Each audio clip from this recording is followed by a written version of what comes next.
C'est quoi la différence vraiment entre les gens qui réalisent des grandes choses puis ceux qui finalement, des fois, se rendent compte, après 35 ans de carrière, que ça s'est passé correct, on a payé notre maison, on a élevé nos enfants, on a été en vacances, bon, etc. La vie était bonne, la vie était correcte, la vie était belle. Par contre, il y a des choses, des fois, il y a des projets, que ce soit d'aller travailler dans un autre pays ou que ce soit d'avoir écrit un livre ou d'avoir lancé une petite entreprise en parallèle avec notre carrière ou d'avoir peut-être eu une ou deux promotions de plus ou d'avoir été reconnu dans notre domaine pour telle ou telle chose ou tout simplement peut-être même d'avoir fait un peu plus au niveau caritatif, c'est-à-dire de s'être impliqué un petit peu plus dans notre communauté ou auprès d'organisations à but non lucratif, un petit peu plus que ce qu'on a fait quand c'est le temps de prendre sa retraite ou, disons, vers la fin de sa carrière. Parce qu'en bout de ligne, on a toujours les mêmes 24 heures, tout le monde, et puis on a étudié justement les gens qui réussissent avec le temps qu'ils ont à accomplir plus. Des gens pas connus, comme des gens connus comme les fameux Oprah Winfrey, Bill Gates, que ce soit Richard Branson, que plusieurs connaissent avec Virgin, vous le savez, Virgin Atlantic, Virgin Galaxy, etc. Et puis on a demandé à ces gens-là, en fait, on a étudié ces gens-là, on s'est rendu compte qu'ils avaient plusieurs points en commun. Premièrement, ils n'avaient pas de liste de to-do, comme on dit, vous savez, de liste de choses à faire manuscrites qu'on a à côté de notre ordinateur, souvent sur notre bureau, sur notre pupitre, une liste qui s'accumule des choses, puis que, bon, évidemment, à la fin de la journée, on en a retiré ou quoi que ce soit à l'occasion, on s'entend, on travaille, donc on élimine, on est content de pouvoir enfin de rayer une partie de notre liste. Par contre, cette liste-là, moi, je la compare à du crédit rotatif sur notre carte de crédit. On a peut-être 5 000 de limite. On paye notre carte à la fin du mois. Puis la même journée, on va à la station d'essence et puis ça y est, un autre 70 $. Alors là, on se dit, bien, je venais juste de la payer. Finalement, on pensait qu'on l'avait à zéro, mais on ne l'a jamais à zéro. Puis des fois, en plus, vous le savez, on paye seulement une partie du solde. Puis moi, j'ai travaillé à la plonge, c'est-à-dire laver de la vaisselle dans un restaurant quand j'étais étudiant à l'université pour payer mes études. J'ai été ensuite serveur, mais pendant un certain temps, j'étais à la plonge et puis c'était pas laver la vaisselle qui était difficile. C'était quand j'avais fait 8 heures de laver de la vaisselle, que là, j'avais tout nettoyé ma section, les appareils, etc. Tout était propre. J'étais prêt à enlever mon tablier puis à m'en aller à la maison avec mon vélo. Que là, il y avait 2 serveurs qui étaient en pause parce que, bon, il est rendu minuit et demi, 1 heure du matin, et puis qui viennent mettre 2 assiettes sales sur ma station, toute propre, que je venais juste de nettoyer après 8 heures de labeur. Et ça, c'est ça que ça fait, une liste de to-do, c'est-à-dire une liste de choses à faire. C'est que c'est jamais terminé. C'est pour ça que ça pèse. Les psychologues se sont rendus compte que ça pèse au niveau, justement, mental, d'avoir toujours une liste qui dure depuis 20 ans, 25 ans, 30 ans pour certains d'entre vous, peut-être. Donc, puis en plus, ce qui est très, clair qu'on ne peut pas contrôler sur une liste, c'est le nombre d'heures que ça prend pour telle ou telle tâche.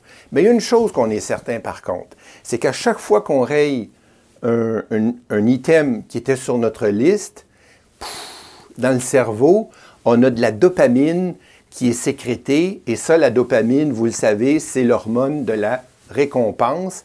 Et donc, à chaque fois, on se sent bien, on se sent mieux. Même que vous êtes d'accord avec moi qu'il y a des choses que vous n'aviez pas sur votre liste, que vous avez fait, que vous l'avez rajouté sur la liste pour mieux le rayer. Alors, si vous êtes comme ça, c'est que vous êtes normal, vous êtes humain, c'est correct.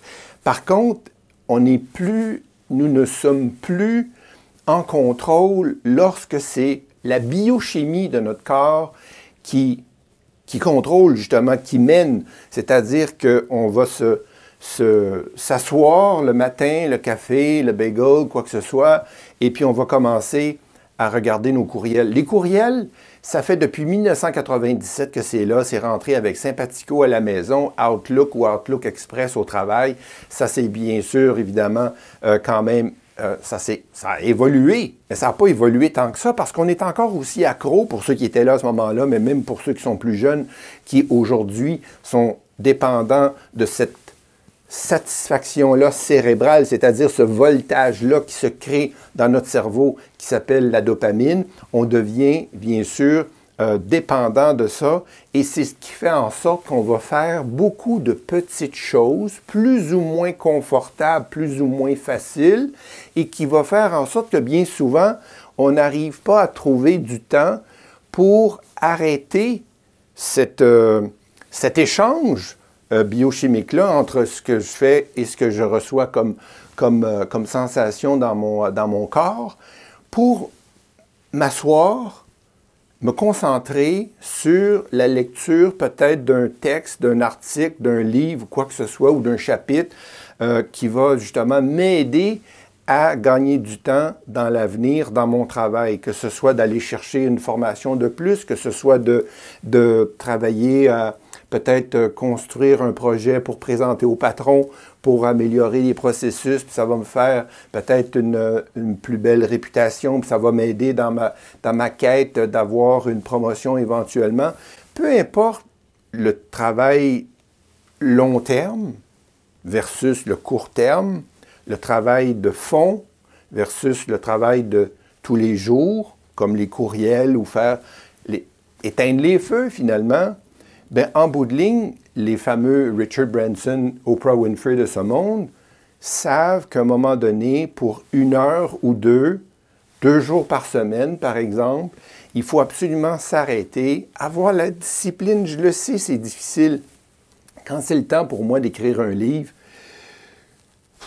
de faire cette vidéo-là, c'est beaucoup plus facile pour moi en ce moment de faire des choses que je fais tout le temps, de travailler un peu sur mon site Internet, de répondre à un courriel, d'en envoyer un, d'appeler un client, de faire un Teams ou quoi que ce soit, que de me préparer avec l'éclairage et tout ça, puis de faire une vidéo comme ça pour vous. Mais si je ne le fais pas, éventuellement, comme conférencier, si on ne me voit pas sur les réseaux sociaux, ben oui, OK, ça ne change rien comme dans la performance que je vais donner dans une conférence et dans une autre, mais en bout de ligne, ma visibilité, ma notoriété, vous savez ce que je veux dire, ça va m'aider à en vendre plus et à en vendre mieux si je arrête le temps puis je ne fais pas ce qui est plus confortable pour moi pour justement être capable plus tard d'éviter d'être toujours en réaction et d'être toujours en train d'éteindre des feux. J'espère que c'est assez clair parce que dans le fond, ce que j'essaie de vous dire, c'est que si vous ne faites pas ce qui est important, mais qui n'est pas urgent tout de suite aujourd'hui, éventuellement, vous allez passer votre temps avec des urgences et vous allez vous réveiller au bout de 35 ans, ou 10 ans, ou 20 ans, vous dire « Mais qu'est-ce que j'ai fait? J'ai eu une belle vie, oui, j'ai payé ma maison, j'ai élevé des enfants et tout, mais finalement, en bout de ligne, ce n'est pas tout ce que j'aurais voulu être ou avoir. » Là-dessus, je vous souhaite une bonne semaine et n'hésitez pas à m'écrire pour vos commentaires. Salut!